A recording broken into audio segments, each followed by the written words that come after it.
इस मूवी में हम देखेंगे कि एक मछुआरे को अपने जाल में एक जल परी मिलती है जो उसके लिए काफी लकी साबित हो जाती है। उस जल परी के वजह से उस मछुआरे की जिंदगी बदल जाती है। लेकिन जब उस मछुआरे को उस जल परी की असलियत पता चलती है तब उसके होश उड़ जाते हैं। इस मूवी का नाम है ऑनडिन। मूवी की शुरुआत में हम देखते हैं कि एक मछुआरा जिसका नाम सिरैक्यूज है पानी में अपने जाल डाल रहा होता है। अचानक जब वो जाल खींचता है तो उसे एहसास होता है कि उसने एक औरत को पकड़ लिया है। ध्यान से देखने पर पता चलता है कि वो औरत जिंदा है। वो उसे जाल से बाहर निकालता है और उसे होश में लाने के लिए मुंह से सांस देता है। फिर वो उसकी मदद करता है ताकि उसके फेफड़ों से सारा पानी निकल जाए। लड़की को इस बात पर यकीन नहीं कर पाती कि वो जिंदा है। वो कहती है कि उसे लगा था कि वो मर चुकी है। सिरैक्यूज उसे एक कंबल देता है और कहता है कि उसे अस्पताल ले जाना होगा, लेकिन वो अस्पताल जाने के लिए तैयार नहीं होती। वो कहती है कि वो ठीक है। सिरैक्यूज जोर देता है कि इतने बड़े हादसे के बाद उसे डॉक्टर को दिखाना चाहिए, लेकिन वो बार बार मना कर देती है। तभी एक नाव पास से गुजरती है तो वो जल्दी से छिप जाती है ताकि कोई उसे देख ना सके। सिरैक्यूज उससे उसका नाम पूछता है, लेकिन वो कहती है कि उसे याद नहीं। सिरैक्यूज को लगता है कि शायद उसका सिर कहीं टकरा गया होगा जिससे उसकी याददाश्त चली गई है। वो उसे बताता है कि उसका नाम सिरैक्यूज है, लेकिन लोग उसे सर्कस बुलाते हैं। उसे समझ आता है कि ये लड़की नहीं चाहती कि कोई उसे देखे, इसीलिए वो उसे अपनी माँ के पुराने सुनसान घर में ले जाता है। वो उसे अपना टिफिन देता है और पूछता है कि क्या वो अकेले वहां रह पाएगी, क्योंकि उसे कहीं जाना है। लड़की कहती है कि वो रह लेगी। ये सुनकर सिरैक्यूज हैरान होता है, लेकिन फिर भी चला जाता है। इसके बाद सिरैक्यूज अपनी एक्स वाइफ के घर जाता है ताकि अपनी बेटी एनी को डायलिसिस के लिए हॉस्पिटल ले जा सके। एनी डिसेबल्ड है। सिरैक्यूज उसे गोद में उठाता है और पूछता है कि क्या उसके साथ हाल ही में कुछ अजीब या जादुई हुआ है। एनी उससे पूछती है कि वो हमेशा यही सवाल क्यों करता है। सिरैक्यूज जवाब देता है कि वो हमेशा यही उम्मीद करता है कि उसकी जिंदगी में कुछ अजीब या अद्भुत हो। डायलिसिस के दौरान एनी सिरैक्यूज से एक कहानी सुनाने को कहती है। सिरैक्यूज उसे एक मछुआरे की कहानी सुनाता है जिसने अपने जाल में एक औरत को पकड़ा। एनी उससे पूछती है कि वो औरत कौन सी प्रजाति की थी। सिरैक्यूज समझ नहीं पाता कि वो क्या पूछ रही है। एनी पूछती है कि क्या वो औरत कोई जलपरी या सेल की थी।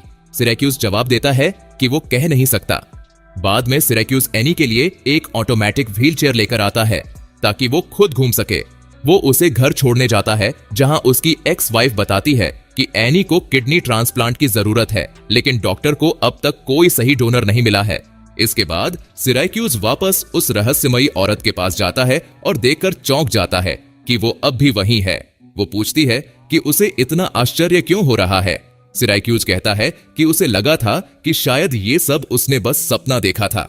वो अपनी नाव को मछली पकड़ने के लिए तैयार करता है तो औरत पूछती है कि क्या वो उसके साथ जा सकती है। सिरैक्यूज कहता है कि मछली पकड़ने की नाव पर औरतों का जाना अशुभ माना जाता है, लेकिन फिर वो अपना मन बदल लेता है और उसे अपने साथ ले जाता है। सिरैक्यूज हमेशा की तरह मछली पकड़ने में संघर्ष कर रहा होता है। वो औरत से पूछता है कि क्या अब उसे अपना नाम याद है। वो कहती है कि वो उसे ऑनडाइन बुला सकता है। सिरैक्यूज पूछता है कि इसका क्या मतलब है। वो जवाब देती है कि ये एक ऐसी औरत का नाम है जो समंदर से आई थी।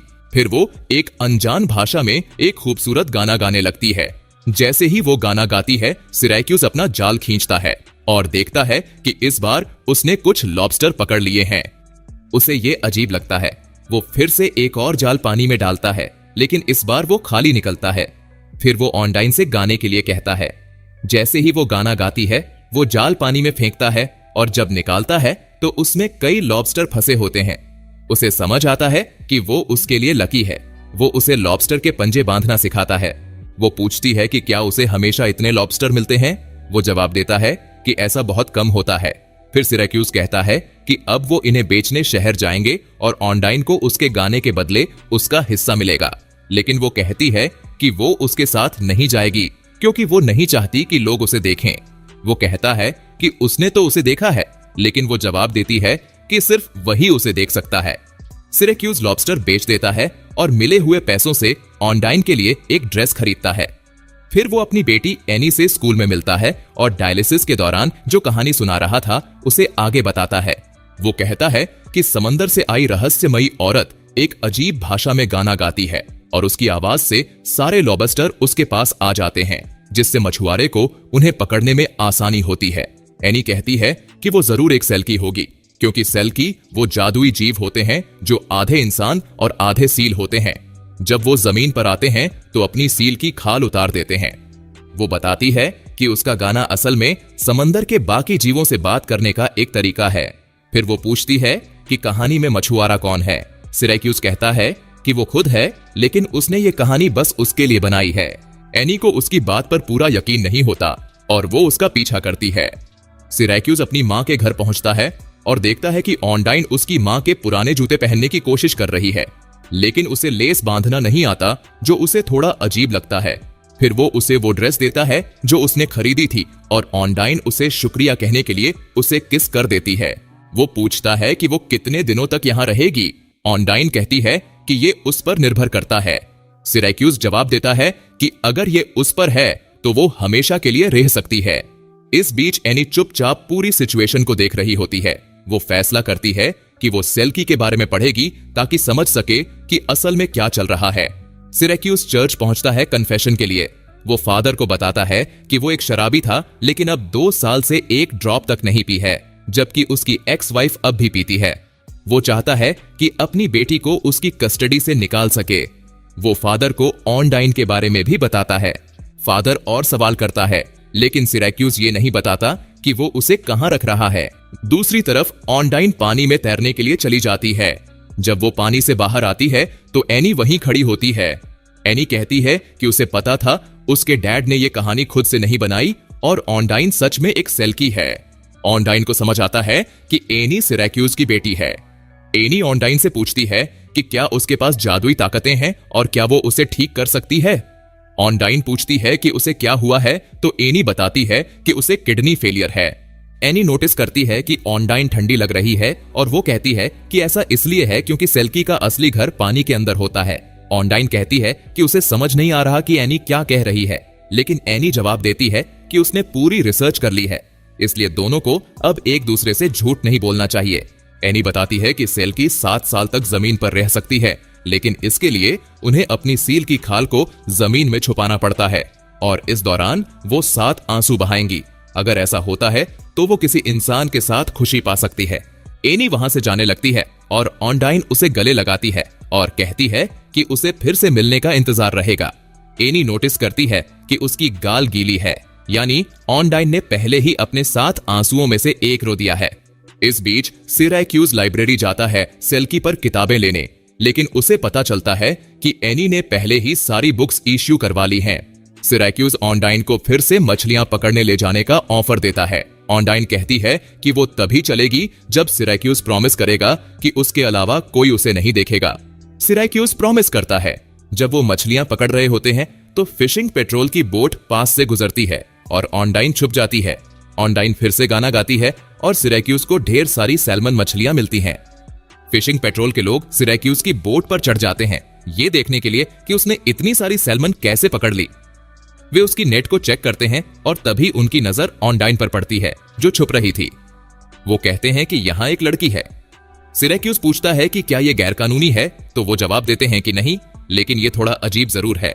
वो फिर चले जाते हैं, लेकिन ऑनडाइन समझ जाती है कि अब लोग इस बारे में बातें करेंगे तो छुपने का कोई फायदा नहीं है। सिरैक्यूज ऑनडाइन को लेकर शहर पहुंचता है और सब लोग उसे घूरने लगते हैं। वो ऑनडाइन से कहता है कि ये एक छोटा शहर है और यहाँ इतनी खूबसूरत लड़की बहुत कम देखने को मिलती है। वो उसे शॉपिंग कराने ले जाता है और जब वो कपड़े ट्राई कर रही होती है तब बाहर भीड़ इकट्ठी हो जाती है। इस बीच सिरैक्यूज और एनी डिस्कस करते हैं कि उसने ऑनडाइन को सील रॉक के पास पाया था और ये लॉजिकली सही लगता है, क्योंकि अगर वो सेल्की है तो वही उसका सही ठिकाना होगा। फिर हम देखते हैं एनी और ऑनडाइन पुराने घर में होते हैं।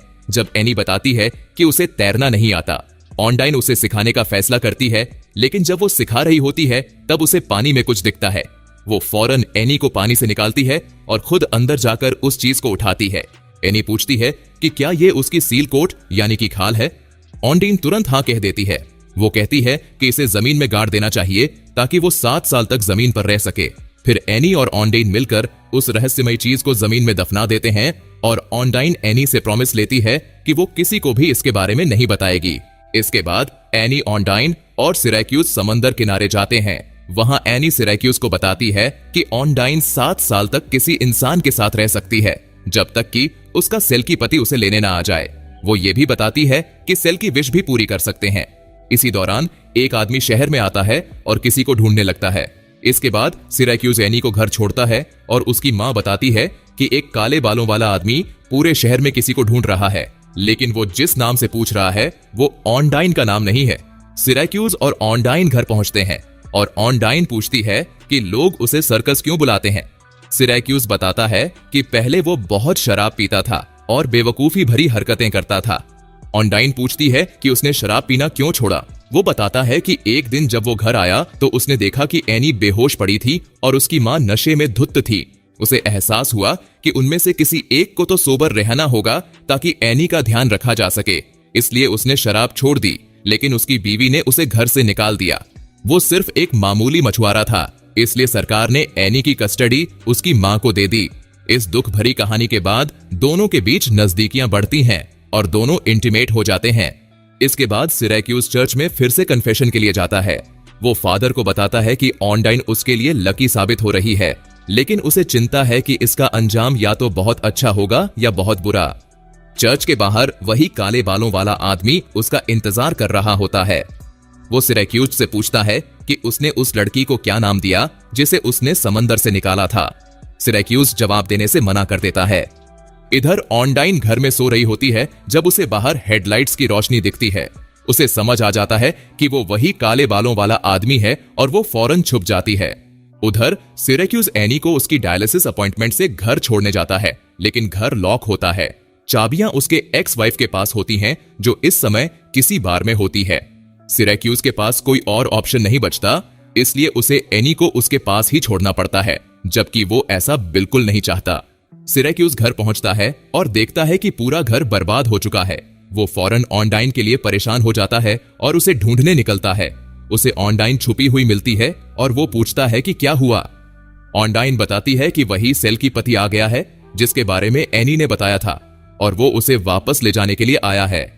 सिराक्यूज मजाक में कहता है कि अगर ऑनडाइन सच में विश पूरी कर सकती है तो क्यों नहीं वो विश मांग ले कि वो आदमी चला जाए।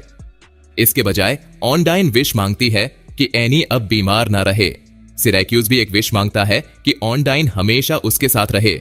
दूसरी तरफ एनी की मां उसे घर लेकर जा रही होती है, लेकिन वो नशे में होती है और उसकी कार एक दूसरी गाड़ी से टकरा जाती है। ये गाड़ी उसी काले बालों वाले आदमी की होती है। एक्सीडेंट में एनी की मां का बॉयफ्रेंड एलेक्स विंडशील्ड से बाहर उड़कर गिर जाता है और उसकी मौत हो जाती है।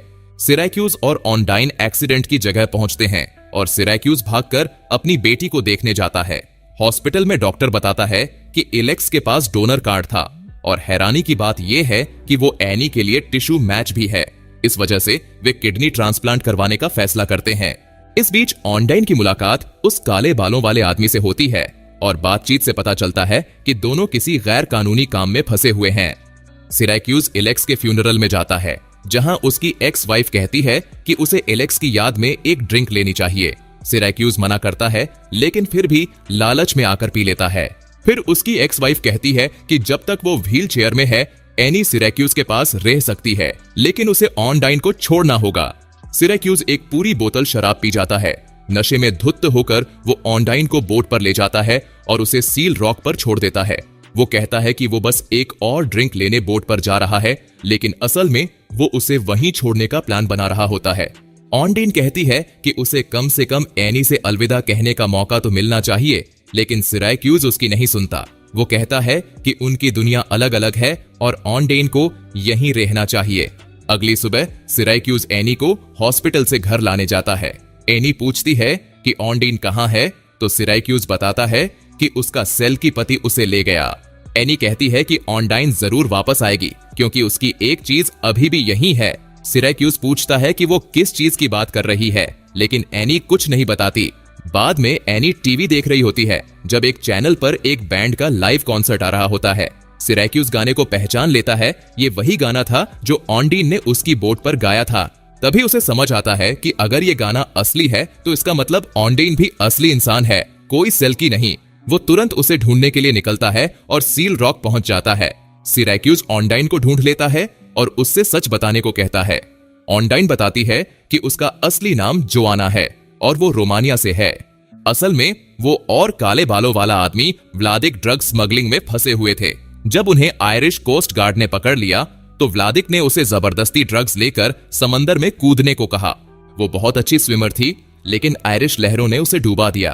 तभी सिरैक्यूज ने उसे बचाया था। इसके बाद सिरैक्यूज और जोआना घर पहुंचते हैं, लेकिन वहां व्लादिक पहले से मौजूद होता है। व्लादिक और उसका एक साथी सिरैक्यूज और एनी को धमकाते हैं कि अगर जोआना उन्हें ड्रग्स का सही ठिकाना नहीं बताती तो वो उन्हें मार देंगे। जोआना उन्हें वहां ले जाती है जहां उसने ड्रग्स छुपाए थे, लेकिन वो वहां से गायब होते हैं।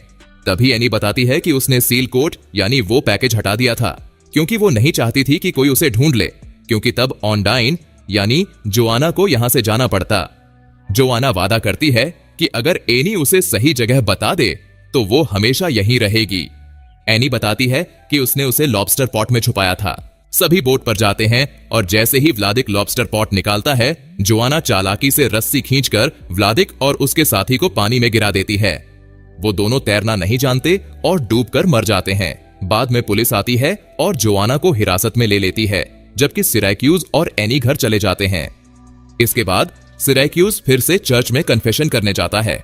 वो बताता है कि जोआना अगले हफ्ते जज के सामने पेश होगी, क्योंकि वो इस देश की नागरिक नहीं है, उसे डिपोर्ट किया जाएगा। लेकिन अगर वो यहाँ की नागरिक बन जाए तो उसे यहाँ रहने दिया जाएगा और इसके लिए उसे किसी से शादी करनी होगी। फादर मुस्कुराते हैं और कहते हैं, तो अब सवाल ये है कि उससे शादी करेगा कौन? अगले सीन में एनी जोआना को वेडिंग ड्रेस पहनने में मदद कर रही होती है और सिरैक्यूज खुद एक शानदार सूट में तैयार होता है। तीनों बोट में बैठकर शादी की ओर रवाना होते हैं। पूरे गांव के मछुआरे देखते हैं जब सिरैक्यूज अपनी समुद्र की परी जैसी खूबसूरत पत्नी को किस करता है। इसी के साथ ये मूवी यही खत्म हो जाती है। अगर आपको हमारा एक्सप्लेनेशन पसंद आया हो तो वीडियो को एक लाइक जरूर करें।